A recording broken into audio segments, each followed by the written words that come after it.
ടീച്ചറിൻ്റെ കുഞ്ഞുമക്കളെ നമസ്കാരം. നമുക്ക് അടുത്ത വ്യഞ്ജനാക്ഷരത്തിലേക്ക് പോയാലോ? ഓക്കെ, പഠിക്കാം. ഓക്കെ ആണോ? യെസ്. ഇന്ന് നമ്മൾ പഠിക്കാൻ പോകുന്ന വ്യഞ്ജനാക്ഷരം മനസ്സിലായോ?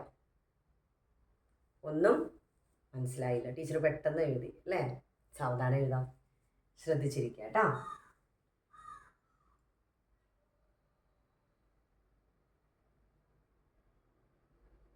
കിട്ടിയോ? മനസ്സിലായോ? നമ്മൾ ദ എഴുതിയത് ഓർമ്മയുണ്ടോ? ഈ അക്ഷരം പഠിച്ചത് ഓർമ്മയുണ്ടോ? ഇവിടെ നമ്മൾ എന്താ ചെയ്യുക? ഇങ്ങനെ വന്നിട്ട് ഇവിടെ ഇങ്ങനെ കുനിപ്പാണ് വരുന്നത് അല്ലേ? ഇങ്ങനെയാണ് വരുന്നത് അല്ലേ? ഈ ഭാഗം ഇങ്ങനെയാണ് വരുന്നത് അല്ലേ? ഇവിടെ എന്ത് ചെയ്യണം? ഇങ്ങനെ വന്നിട്ട് ഇങ്ങനെ ഉള്ളിലേക്ക് വന്ന് ഇങ്ങനെ എടുക്കണം. കണ്ടോ? മനസ്സിലായോ? ഒന്നുകൂടെ എഴുതി കാണിച്ചു തരാം. കണ്ടോ?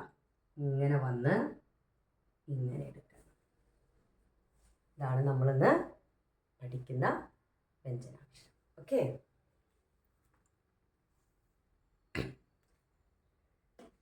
അപ്പൊ നോക്കിയേ, ഇത് നിങ്ങൾക്ക് മനസ്സിലാകാൻ വേണ്ടി ടീച്ചർ ഒരു കാര്യം പറയാം. മനസ്സിലാകാൻ വേണ്ടിയിട്ടാണ് പറയുന്നത്, അതുപോലെ എഴുതരുത് കേട്ടോ. ശ്രദ്ധിച്ചിരിക്കുക. നമ്മൾ ടായ് എഴുതില്ലേ? ഇത് പഠിച്ചതല്ലേ? കണ്ടോ? നിങ്ങൾക്ക് ഈ അക്ഷരം പെട്ടെന്ന് കാണുമ്പോൾ കണ്ടോ, അയ്യോ ഇതെങ്ങനെ എഴുതുമെന്ന് പേടി തോന്നണ്ട. അതില്ലാതിരിക്കാനാണ് ടീച്ചർ എന്ത് ചെയ്യുന്നത്? ആ രീതിയിൽ കാണിച്ചു തന്നത്. മനസ്സിലാകാൻ വേണ്ടി പഠിപ്പിച്ച ഇതുപോലെ നിങ്ങൾ എഴുതരുത്, ഇങ്ങനെ എഴുതരുത്. മനസ്സിലായോ? എങ്ങനെ എഴുതണം? മലയാളാക്ഷരം എവിടെ നിന്ന് തുടങ്ങി എവിടെ അവസാനിക്കുമോ അവിടെ വന്നിട്ടേ കൈയെടുക്കാൻ പാടുള്ളൂ. നോക്കിയേ, കണ്ടോ? ഇതേതാണ് അക്ഷരം? ഭ എന്ന് പറഞ്ഞേ. ഭ പറഞ്ഞേ കേക്കട്ടെ. ഭ. ഓക്കെ, അപ്പോൾ നമ്മളിന്ന് പുതിയൊരു വ്യഞ്ജനാക്ഷരം പഠിച്ചിരിക്കുകയാണ്, ഭ. ഇനി നമുക്ക് അതുപയോഗിച്ച് വാക്കുകൾ എഴുതാം. ഓക്കെ, നോക്കുക. ഭ. ഇതെന്താണ്? രാ. ഇതേതാണ് ഈ അക്ഷരം? പഠിച്ചതാണല്ലോ. യെസ്, ന. ഇനി ഈ ചിഹ്നം. അപ്പൊ എന്താ? നീ അല്ലേ? നീ കൂട്ടി വായിക്കുമ്പോൾ ഭ രാ നീ. കണ്ട? കൂട്ടി വായിച്ചേ. ഭരണി എന്ന് പറഞ്ഞേ. ഭരണി. എന്താണ് ഭരണി?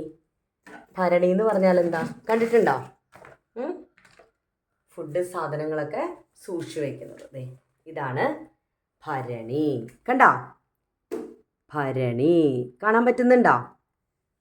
ഭരണി. നോക്കിയേ, ഭ ര നി. ഭരണി. കണ്ടോ? ഇതാണ് ഭരണി. ഓക്കെ, കാണുന്നില്ലേ? ഭരണി. ജാർ എന്ന് പറയും. നമ്മളെന്തെങ്കിലും സാധനങ്ങൾ, ഭക്ഷണ സാധനങ്ങൾ ഇട്ട് വെക്കുന്നതാണ് ഈ ഭരണി. ഓക്കെ, ഭരണി. അടുത്തത് നമുക്ക് പഠിക്കാം. അടുത്തൊരു വാക്കും കൂടെ നമുക്ക് പഠിക്കാം.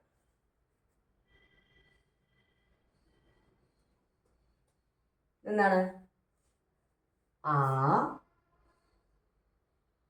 എന്താ? ഭ ര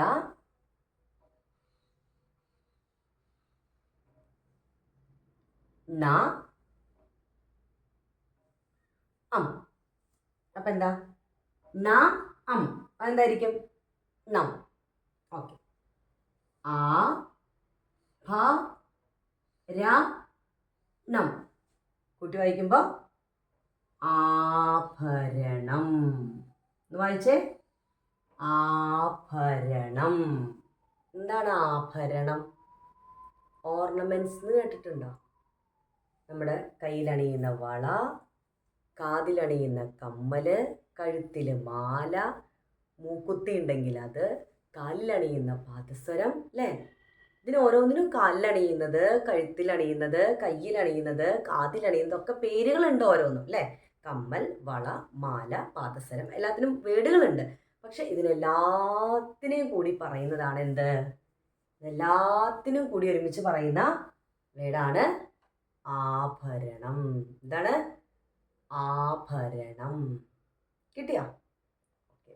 അപ്പോൾ നമ്മൾ ഭ എന്ന അക്ഷരം പഠിച്ചു. 2 വാക്കുകളും നമ്മൾ പഠിച്ചു കഴിഞ്ഞു. ഇനി നമുക്ക് എന്ത് ചെയ്യാം? ഈ അക്ഷരം ചിഹ്നങ്ങൾ ഉപയോഗിച്ച് നമുക്ക് എഴുതാം. വേണ്ടേ? ചിഹ്നങ്ങൾ ഉപയോഗിച്ച് എഴുതണ്ടേ? ചിഹ്നങ്ങൾ ഉപയോഗിച്ച് നമുക്ക് എഴുതാം. ശ്രദ്ധിക്കുക കേട്ടോ. ഭ,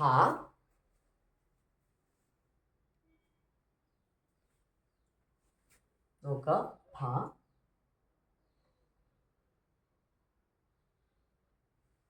ഭ, ഭി,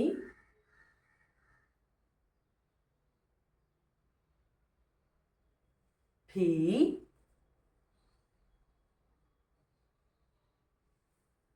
ഭു,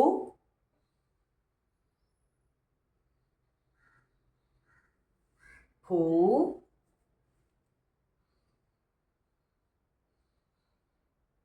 ഭൃ, ഭൃ. മനസ്സിലായോ? ഭ, ഋ, ഭൃ.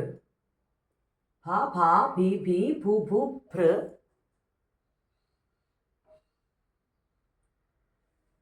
ഭേ, ഭേ,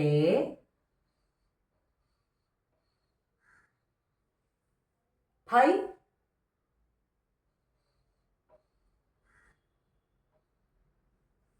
ഭോ,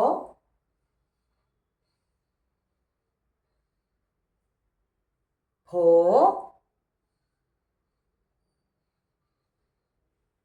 ഭൗ,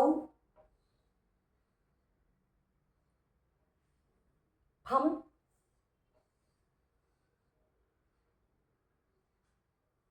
ഭ. കണ്ടോ? ഭ, ഭ, ഭി, ഭീ, ഭു, ഭൂ, ഭൃ, ഭേ, ഭേ, ഭൈ, ഭോ, ഭോ, ഭൗ, ഭം, ഭ. കിട്ടിയോ? അപ്പോൾ നമ്മൾ ഭ ഉപയോഗിച്ച് ചിഹ്നങ്ങൾ ഉപയോഗിച്ച് എഴുതാനും പറയാനും നമ്മൾ പഠിച്ചു. ഓക്കെ. സ്ഥിരമായി പഠിക്കുക. 15 മിനിറ്റ് മലയാളത്തിന് വേണ്ടി എഴുതാനും വായിക്കാനും മാറ്റിവെക്കുക. ഓക്കെ. അപ്പോൾ നന്ദി. ശുഭദിനം. നെക്സ്റ്റ് ക്ലാസ്സിൽ കാണാം. ബൈ.